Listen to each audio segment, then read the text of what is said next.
ವೀಕ್ಷಕರೇ ನಮಸ್ಕಾರ. Guys on wheels ಚಾನೆಲ್ಗೆ ಪ್ರೀತಿಯ ಸ್ವಾಗತ.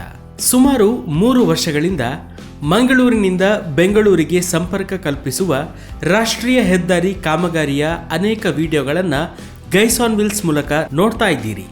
ಈ ಸರಣಿಯಲ್ಲಿ ಶಿರಾಡಿ, ಸಕಲೇಶಪುರ ಸೇರಿದಂತೆ ದೋಣಿಗಲ್ಲಿನಿಂದ ಮಾರನಹಳ್ಳಿಯವರೆಗಿನ 16 ಕಿಲೋಮೀಟರ್ ರಸ್ತೆಯ ಅವ್ಯವಸ್ಥೆಯ ಬಗ್ಗೆ ಸಂಕ್ಷಿಪ್ತ ವಿಡಿಯೋವನ್ನು ನಮ್ಮ ತಂಡ ಮಾಡಿತ್ತು.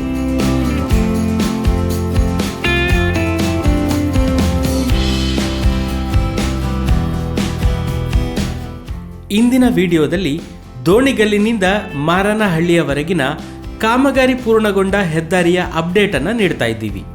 ವೀಕ್ಷಕರೇ, ನಮ್ಮ ಚಾನಲನ್ನು ಸಬ್ಸ್ಕ್ರೈಬ್ ಮಾಡೋದನ್ನು ಮರಿಬೇಡಿ. ಹಾಗೆಯೇ ನಿರಂತರ ವಿಡಿಯೋಗಳ ನೋಟಿಫಿಕೇಶನ್ಗಾಗಿ ಬೆಲ್ ಬಟನ್ ಅನ್ನು ಕ್ಲಿಕ್ ಮಾಡಬಹುದು.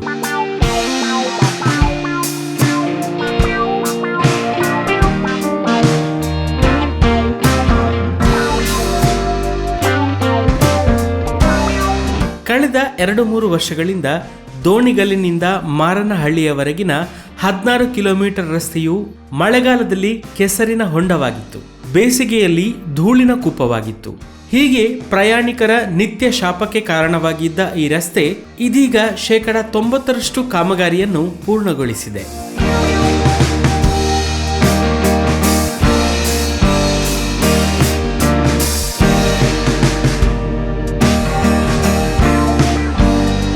ಈ ಬಾರಿಯ ಮಳೆಗೆ ಇದೇ ಮಾರ್ಗದ ಅಲ್ಲಲ್ಲಿ ಗುಡ್ಡ ಕುಸಿತ ಉಂಟಾಗಿ ರಸ್ತೆಗೆ ಹಾನಿಯಾದ್ದರ ಪರಿಣಾಮ ಅಲ್ಲಲ್ಲಿ ಕೆಲವು ಕಾಮಗಾರಿಗಳು ವಿಳಂಬಗೊಂಡಿದೆ. ಕೆಲವೆಡೆ ಕೆಲವು ಮೀಟರ್ಗಳ ಅಂತರವನ್ನು ಹೊರತುಪಡಿಸಿದರೆ ಉಳಿದೆಲ್ಲ ಭಾಗಗಳಲ್ಲಿ ಬಹುತೇಕ ಕಾಮಗಾರಿ ಮುಗಿದಿದೆ. ಶೀಘ್ರದಲ್ಲಿ ಎರಡೂ ಬದಿಯ ರಸ್ತೆಯ ಕಾಮಗಾರಿ ಪೂರ್ಣಗೊಂಡು ಸುಗಮ ಸಂಚಾರಕ್ಕೆ ಅನುವು ಮಾಡಿಕೊಡಲಿದೆ.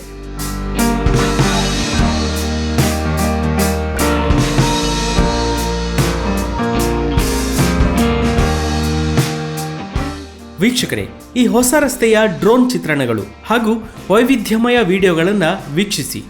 ಅನಿಸಿಕೆ ಅಭಿಪ್ರಾಯಗಳನ್ನು ಕಾಮೆಂಟ್ ಮೂಲಕ ಹಂಚಿಕೊಳ್ಳಿ.